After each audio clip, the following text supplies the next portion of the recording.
People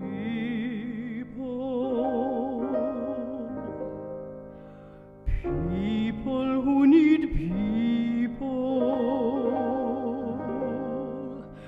are the luckiest people in the world. This is Pamela Kuhn, and the curtain is up on Center Stage, the show about the arts and the artists behind their work. How much endurance can anyone face when told that they have a terminal illness? For some of us, we will never hear those words, but there are many who have been met with the words from their physician, "Go home and get your affairs in order." I have personally known two people who decided to look death in the eye and make a bold decision to survive. And for both of those people, they triumphed over death. They battled with the strength of the human heart and mind while finding specialists and treatments to arm them in the fight.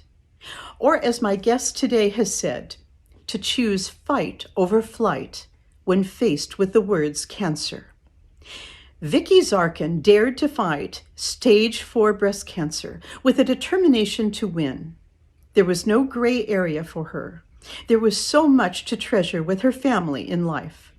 She made the choice of heroism as the armament of the fight to maintain. She is with me today to speak about her journey in the fight against cancer and her book, I Am the One. Viki Zarkin, welcome to Center Stage. It is such a joy to have you. Hi, I'm so happy to be here. Thank you. And you definitely are the one. I am. I grabbed that doctor by the neck and I told him I'm going to be the one, and I am. Did that just, I know you've been through a lot, but did that phrase just come to you initially? I mean, was there like a little person sitting on your shoulder from the beginning when you heard the words cancer that said, you are the one, come on, get up and fight? Well, I mean, I originally heard the cancer word prior. Like the minute I had that, the minute I had my mammogram, they told me right away I had cancer. Like they called me on the phone and said I had cancer. It was a matter of, how bad the cancer was. Okay. And so, so I knew I knew going into it that I had cancer, but I thought, heck, I got this. It's breast cancer. It's curable. Everybody, this is doable. And so I was totally blown over when the doctor told me to go home and get my affairs in order, that I wasn't worth saving. And I was just, it didn't matter that I knew that I had cancer. None of that mattered. I was totally gobsmacked. And that's when the Viki that walked in the room that day died immediately. And the Viki that you're speaking to today took over. And I literally, no thought. So, when you talk about any thought that came into the mind at that point, none whatsoever. I literally lunged across the room, grabbed him by the neck in outrage. And I said to him, you talk about consulting all these other doctors, but you didn't consult me. You never asked me what I wanted, what I thought. And I'm going to be the one. I'm going to be the one to make it. I'm a mom. I have kids. I was outraged. I said to him, I don't care what you cut off me. I don't care what you stick in me. I don't care, quite honestly, what you do to me. I am going to make it. I am going to be the one. I just was incensed. But then, reality sits in, you realize your hands are around somebody else's neck and it's like, oh my God. And then I backed off. And then the room was really quiet. I can imagine. Like a pin could have dropped. And you'd thought it would have been, of course, a long extended period of time, but it was probably just seconds. And he looked up and he looked at me for the very first time. And he said,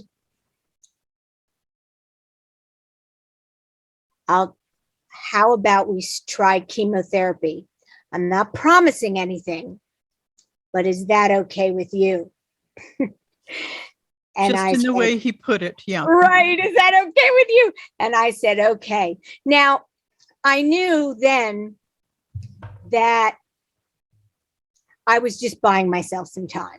Right. Okay. I mean, let's face it. He just told me prior to that I wasn't worth saving. So I knew really nothing about cancer when I walked in that room. I wasn't one of those people that had been touched by cancer. I didn't have a family member that had passed away from cancer. So I had no experience, no nothing. But I hit the ground running with my research. I mean, boom, I went into fight mode. And what I likened it to is, I call it in the book my, like, I had like a one track mind, you know, and I didn't see right and I didn't see left. I just saw fight. Yeah. And I just went into an immediate fight. And I started to research, and I just was taking on the battle of my life, because I knew one thing. That day I knew one thing, and that was nobody, absolutely nobody was going to raise my children except me. Right. Right. And that was your clear motivator, wasn't it? That was my clear motivator. My children were little. My son was like 11. My daughter was 8 or 9. I mean, they were little. And they had a lot of growing to do. And I was going to be the one to raise them. Mm-hmm. And that was my motivator. And that was all I saw. And I never saw myself dying. I didn't care what anybody said. I didn't care how experienced the doctors were. I knew I wasn't going to die. I just knew it. Interesting. Isn't it so strange, right? So, you know, so many people, if given that diagnosis, would just curl up in a ball. There would be, you know, all the stages of grief and, you know, going through the denial and the tears. And it sounds to me as if you just reacted with this unbelievable visceral decision. I mean, instantaneous. I don't even believe it myself. When I started writing this book, I had no real recollection of anything that I had done to really save myself. I had no real memory. And so writing the book was an amazing feat for me, because not only was it cathartic, but it was, you know, I mean, like, I cried, I learned, I had, you know, I didn't believe that I had done some of the things that I was learning about myself. It was just, it was a crazy experience writing that book. And when I started writing it, that wasn't the goal. Like, I didn't know that I didn't know. So, isn't that beautiful? So yeah, in not knowing, you know, you had this unbelievable heroism, really. I mean, maybe it paid off not to know so many details. You were going into I think it did. Your mind is a beautiful thing. You know, it lets you in, I think, when the time is right. So, and I wasn't ready. You strike me as the kind of person that's incredibly motivated. Have you always been this way in everything you've done, Viki? Yes and no. I mean, I think the no, because why did a new Viki have to appear to take over that was stronger than the Viki that I was? So that's why I say no. And then I say yes, because I mean, like, even in high school, I knew what I wanted to do for a living. You know, I knew I wanted to be a broadcast journalism. I always sort of knew my path. I knew, you know, what I wanted to do in life. And certain things about myself. But I don't think I was quite strong enough to do what I needed to do for this stage in my life, which is why my the new Viki appeared. to give myself that extra push. And I think I knew enough to know that I needed that for me. Isn't that interesting? Do you believe, as I do, that there are definite chapters in a person's life that, perhaps one cathartic experience gives way to a new door opening? Oh, yes. And I believe I've had new chapters prior to this that didn't have to be quite as, devastating as this chapter. I believe I've had other chapters. I agree. And I believe in that 7-year, thing. The cycles. Yeah. I do. And how we go through a kind of revivification process, in life. It's natural. I believe in that too, Viki, actually. So tell me, here you are facing, this huge hurdle in life. At what point did you decide to write "I Am the One"? It's kind of a cliche answer at this point, because so many people have said, COVID. But, me especially, I wasn't allowed at the beginning of COVID, to even leave the house. Oh, God. I was segregated to the attic at the beginning of COVID. Like, nobody was allowed to even come up there, I was so isolated. My family was so scared for me. So, I said, I think this is my time. This is, I'm here in this space by myself in this attic, I'm going to start this book. And then, of course, time went on and I was able to go out, and I went to the grocery, and I ventured out of that attic.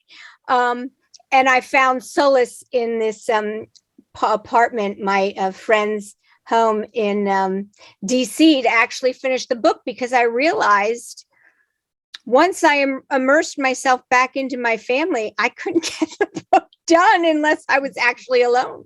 Yeah, distractions. Because my family really,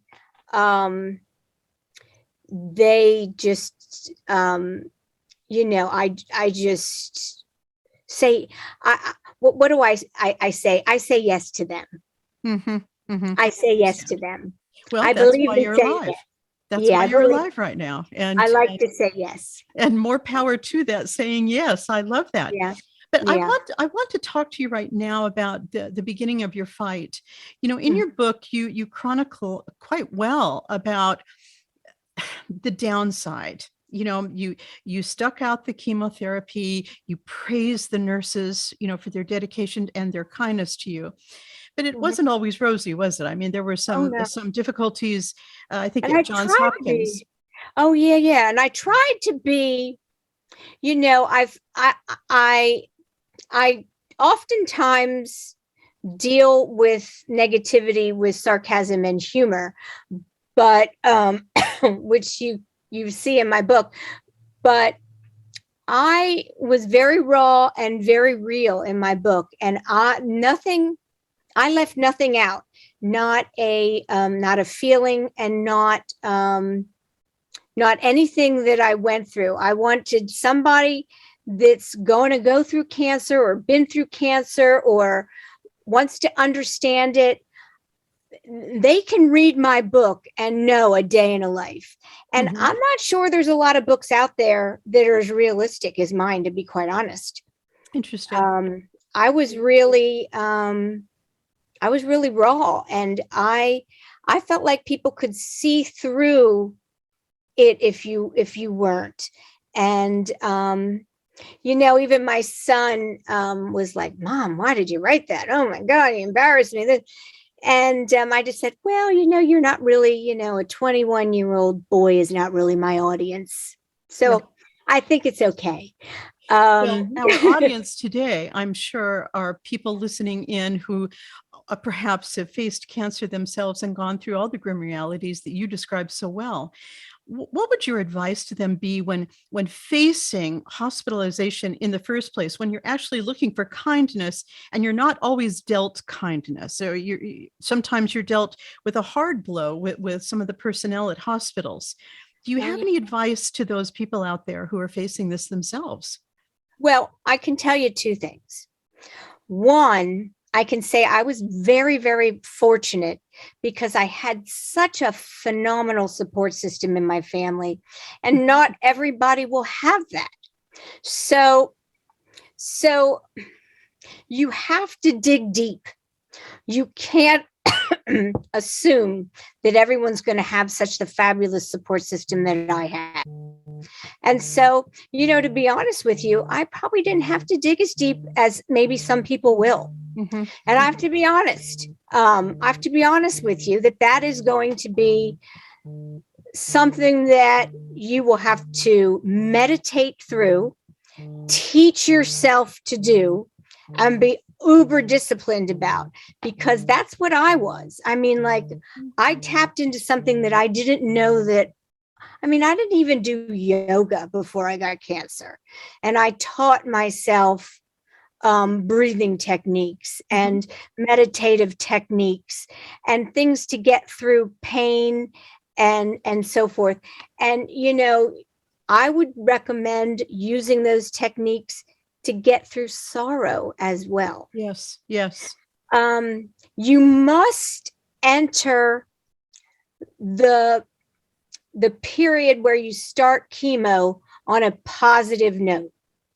Now, I'm teaching a course called There's More to Cancer Than the Diagnosis. Mm-hmm.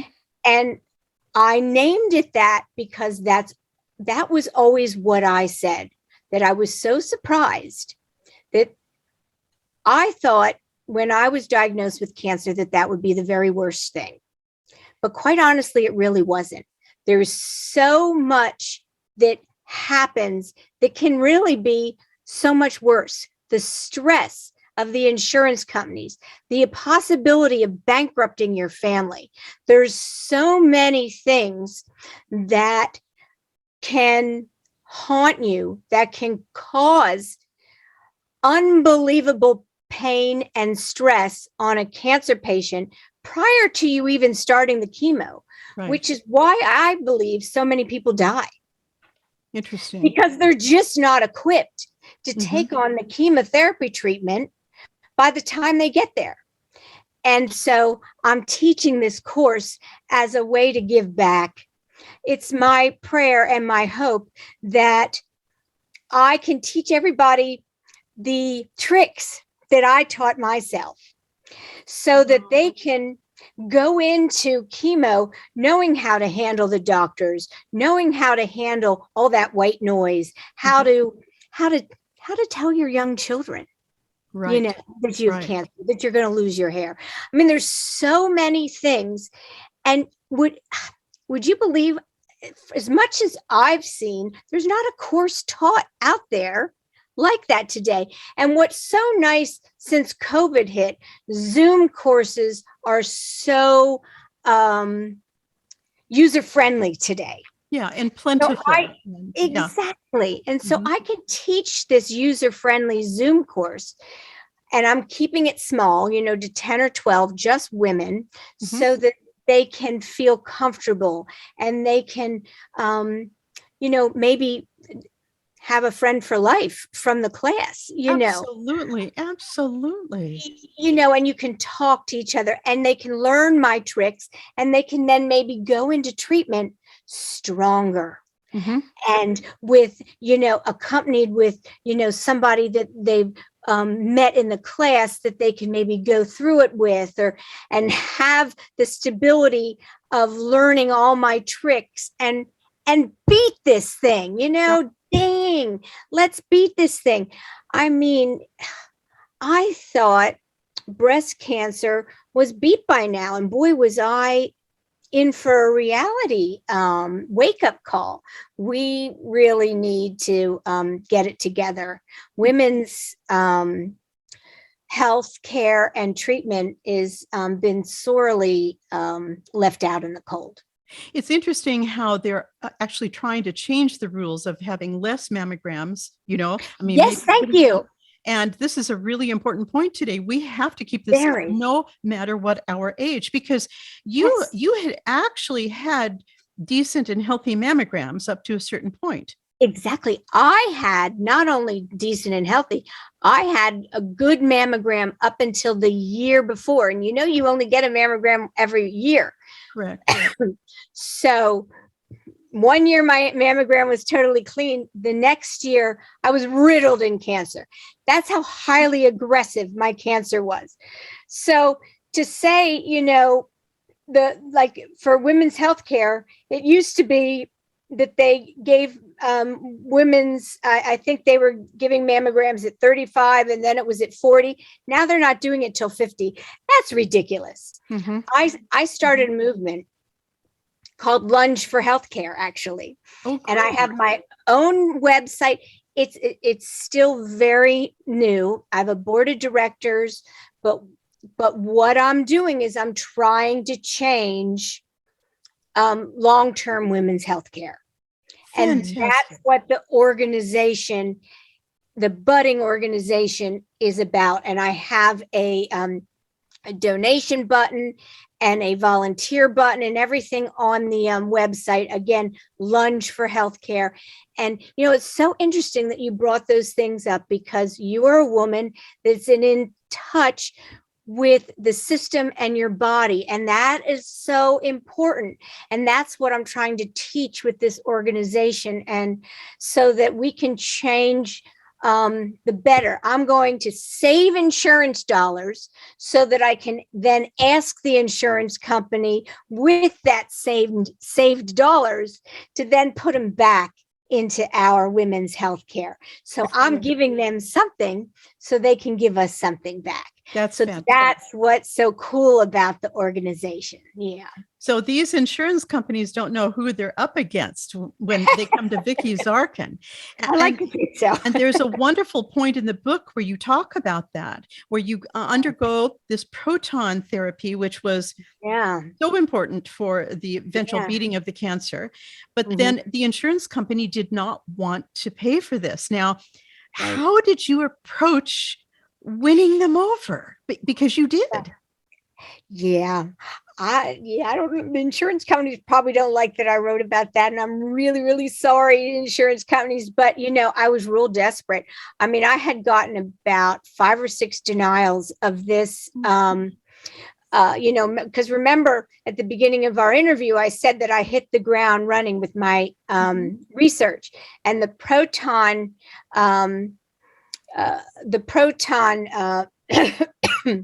Was what I found that I thought was the best research. It was better than the photon, because the photon radiation is a scatter radiation, where the proton is a pinpoint. Now, the proton radiation has just never been done in such a large area, but it had been around for a very, very long time. So they were telling me it was experimental. And I was saying it's not experimental. They've been doing it on man parts for many, many, many, many years. Now it's time they do it on a woman's part. Yes. Good for you. And, they were arguing with me on that. So I mean, it was $500,000. And my mother and father, at this point, I'm a week into leaving for Indiana. And my mother and father had gone to the bank to put their houses up for collateral. I am devastated that I'm going to bankrupt my family, and I am desperate to think of an idea. And so this is what I'm talking about, the stress. If you weren't someone that is as strong as me, how do you take this kind of stress and go into treatment when you're worried about bankrupting your family, and your parents are going into, their elderly age, and you're taking all their, I mean, it's just a horrible situation to be in. But, I'm a creative person. But more often than not, it is that way. So kudos to you for following this through. And it was amazing in the story about that therapy that you developed such a kinship with Indiana and your specialist and your entire family moving there. I mean, you made this such a complete Zen picture, of faith and trust in being able to beat this disease. And everybody came along.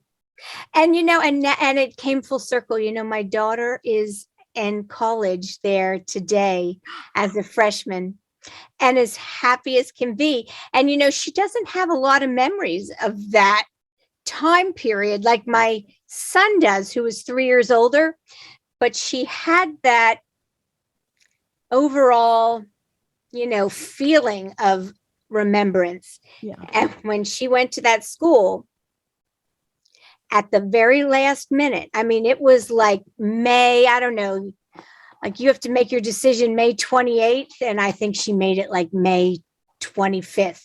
Yeah. She and her father drove out there at the last minute. And when she saw it, that was it. It's incredible. It's a happy place. That's I really said to her, I said, this place, I'm not going to worry about you here. They're going to take care of you. They took care of me. It's a happy place. So Viki Zarkin, there is a silver lining to some of these intensely negative experiences for us in life. You know, is this something you talk about in work with women and cancer patients and survivors? Yes, because I got to raise my kids. I mean, look at me. It's been 12 years come this January. And the greatest gift that I was ever given was raising those beautiful children. And look at me today. I was told to go home and die 12 years ago. And I said that day, nobody was going to raise those children but me. And I raised those kids. And that's been the greatest gift that's ever been given to me. And now it's my turn to give back because those kids are off in college now. Yep. And they're flying. So it's my turn to give that gift to other women because they have the right to tuck their children in bed as I had that right. Good for you. Good for you. In that same respect, I want to talk about your relationship with your mother, because on every page of your book, your mother is by your side. And I was so moved by this. It was as if she became, I'm sure you were always close, but she was your best friend and your sister, of course, your entire family.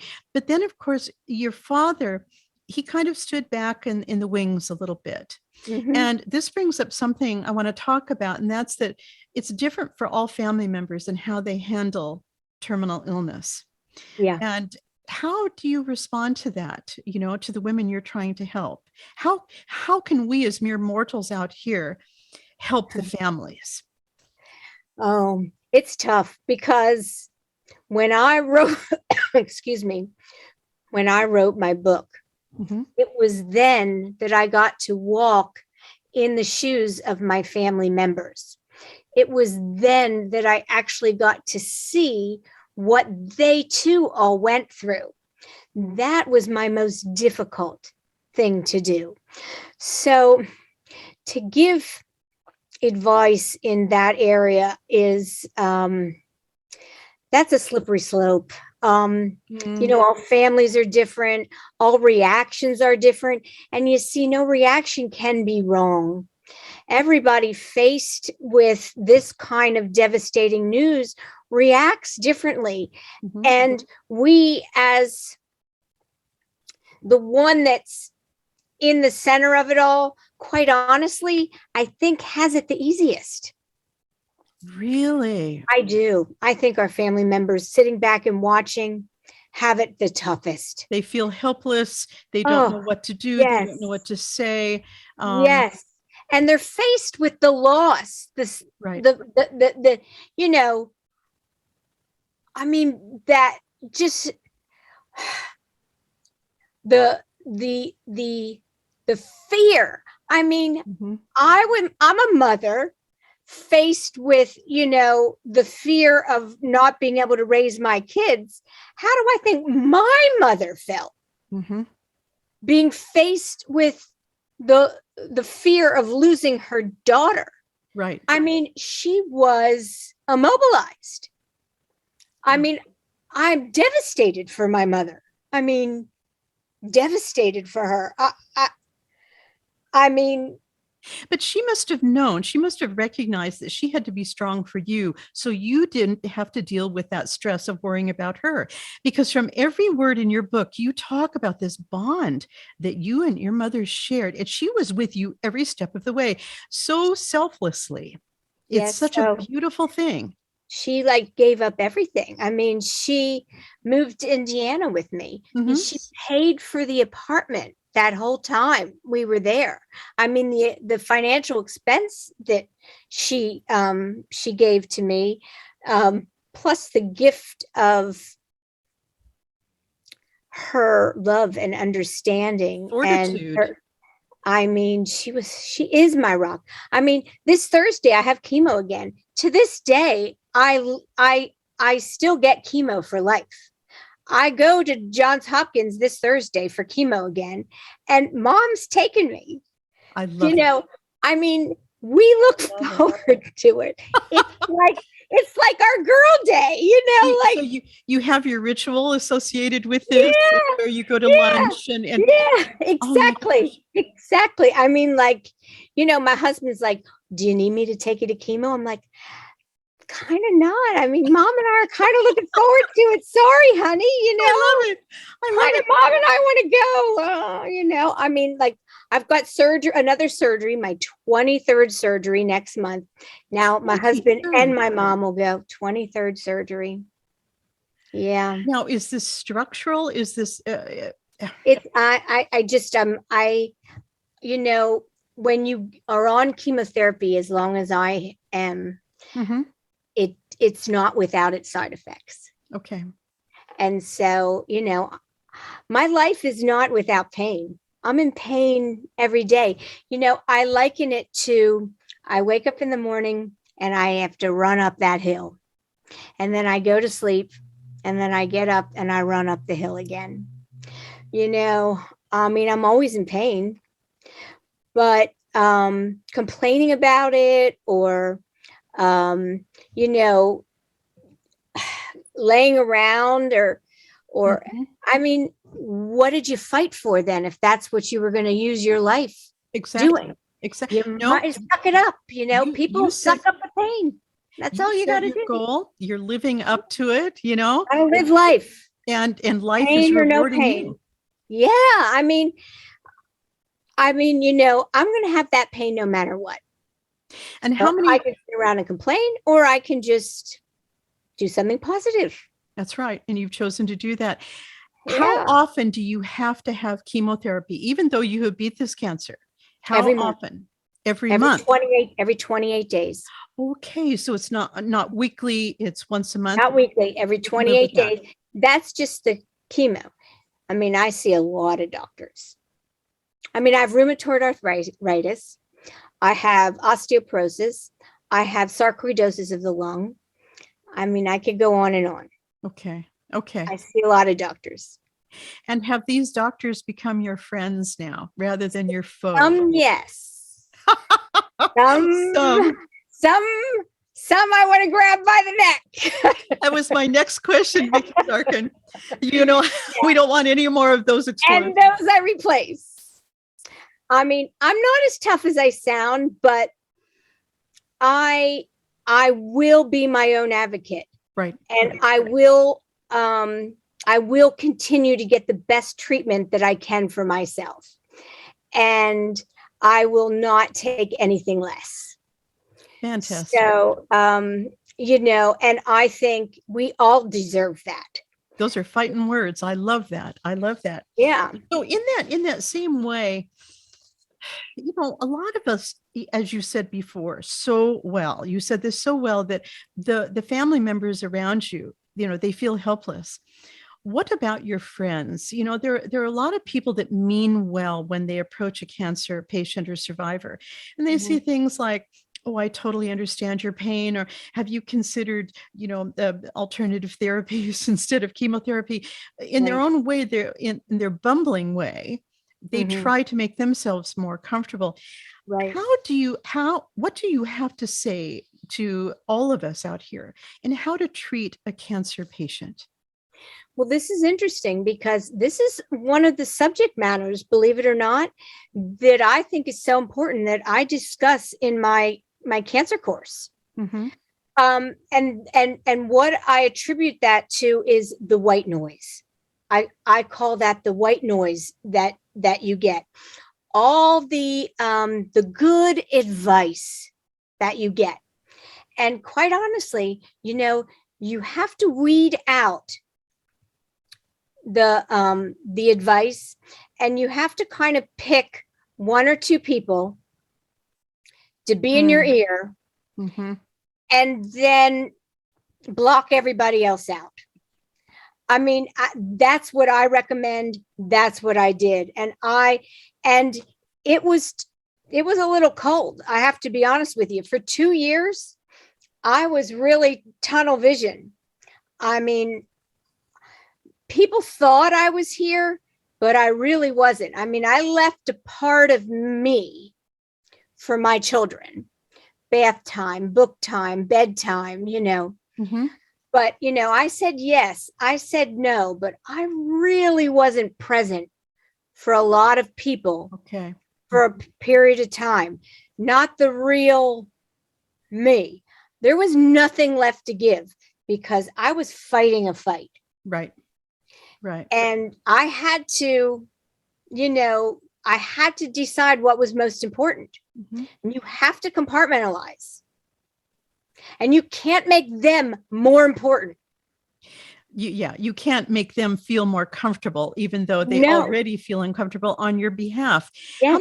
How many friends did you lose along the way, Viki? I mean, I didn't lose any. I mean, I had the most lovely support. The community of Harrisburg, they put out this red and white cooler. I don't think it's ever been done in our community ever. I don't know why they did it for me.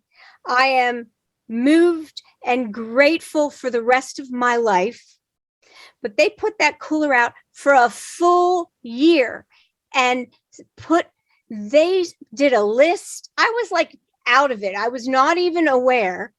And they put in every single Monday, I would go out that kitchen door, and that cooler was full of gifts, food for my children, homemade food for the whole week until the following Monday came.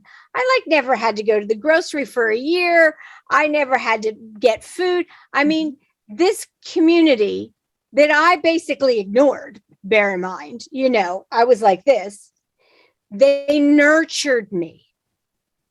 They were amazing. I have the best community here in Harrisburg, Pennsylvania. I mean, the most lovely people. And half of them I don't even think knew me. I mean, it was just the most lovely thing. And I would get gifts in the mail and things. So I did have a big thank you dinner for, about like 25, 30 of, the friends that, had put the list together and that had spearheaded a lot of that stuff to the best of my ability, to the much as I could afford. I tried to give back when I came back to the land of the living, in my head space. But I was so grateful to my community. I am so touched by that. Oh my gosh, I feel my hair just standing up on my arms with that story of the power of community. That is fantastic. God. I am like my motto from the beginning when I got sick, and I made it up on my own. I am the luckiest girl around. I just happen to have cancer. I said that from the beginning. It is the craziest thing, but I'm like the luckiest girl with cancer. Here's our silver lining. I tell you, I am so humbled by you. I really am. You're very kind. Thank you. So what else have you got in this huge aura you've built around yourself in business, actually, around surviving cancer? You have now actually a workout class. Well, yeah, that's so funny. Well, I mean, I've got my awesome book. Yes, I am the one, which I love my book. I'm so proud of it. And, my next goal is to turn the book into a movie. That's my goal. Of course. Why not, right? Because my story I think would be a great story for film. And I did, I taught myself an exercise program to get me through a certain period of mobility when I couldn't move at all. Mm-hmm. And I was so frustrated by that I like developed this dance program that was so joyous. And it wasn't even all about exercise. It was like my church. It just was, I mean, unfortunately, I haven't been able to do it myself because I've had some physical problems, but up until a year ago, I've been doing it. Like, so for 11 years, I've been continuing it myself. It's so amazing. And so I put together a videotape that you can buy on my website, iamtheone.com, easy website to remember. And it's not expensive. I mean, I think I sell it for $7 or something like that, but it's, and I teach you how to take that exercise program and make it your own. So you don't have to follow me. You can take it and make it your own church, your own program, so that you can tap into your own self. And I kind of explained to you how I made it better for me and why I did it and how I do it. And I show you some rules, and you can follow me if you want. Yeah. If you don't want to make up your own, or you can follow the template that I left for you, and you can then use that template and make your own. And let me tell you, it's the best thing. And if you can't do any movement, you can do it now. Yeah. If you do have movement, you can do it and build it up. Yeah. So it turned out to be an ingenious thing. Who knew? It sounds to me as if along the way you were so open. You talk about tunnel vision, and you just mentioned it a minute ago, and the importance of tunnel vision, and that is your focus, right? Yeah. But it sounds to me within that whole framework, you found this fantastic, joyous sense of self that was in a state of discovery about yourself. Yeah, it's interesting because I didn't know any of that was valuable until I started writing the book, literally 10 years later. Okay. It took me that long to realize that I had discovered all this stuff about myself, because what I had done was create a healing structure for myself. Mm-hmm. Mm-hmm. And if a doctor couldn't find a way, I found a way. Yeah. And it really, quite honestly, was miraculous. And I didn't even know I was doing it. It was important. Just like, I'm a puzzle, like I like to solve. I'm a puzzle solver. Mm-hmm. Mm-hmm. And still today, if I have an ailment, I will scratch at it, and the doctors can't figure it out, because bear in mind, I'm the only one alive today with my aggressive form of cancer. Really? As crazy as that sounds, at least so I've been told. I'm the only one with my particular aggressive form of breast cancer. Okay. So there's no real treatment plan for me. Mm-hmm. So, when they say I don't know what to do, I will scratch at it and scratch at it and scratch at it until I can figure it out. Find for myself. Mm-hmm. And you did. Yeah. And you did. And you've spent a lifetime of doing this, and now you're doing it for others. That is my goal, to do it for others. It would make me so happy if people would sign up for my class and I could help you. I would be so happy if you would sign up for my movement and I could change insurance. And I would be so thrilled if I could make a difference. That that would be my happy place. I think you're going to realize that. I think they're going to come. And tell me this, you talk about wanting a movie. I can see this now on Lifetime television. Who would you want to portray yourself? It's funny. A lot of people ask me that same thing, Mm-hmm. and I don't really know. I'm more interested in the integrity of the script. Okay. And the integrity of keeping my story authentic. Mm-hmm. That I would care who would play me. I'm not that shallow, I think, but I would be concerned about the authenticity of my story. Yes, I understand. I wouldn't want them to embellish it. Mm-hmm. I wouldn't want people to think things are easier than they are or things are harder than they are. I would want that would be very important to me, more than any of the glitz or the glam. I just want the story to be accurate, because therefore I can help more people that way. Absolutely, as you are right now. Oh, I hope so. Have you got any message to anyone out there who's just had a diagnosis of cancer, a personal message?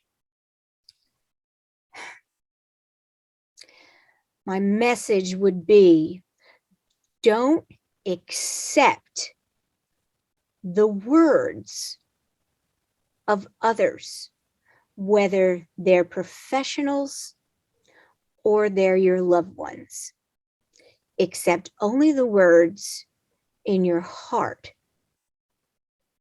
What you feel.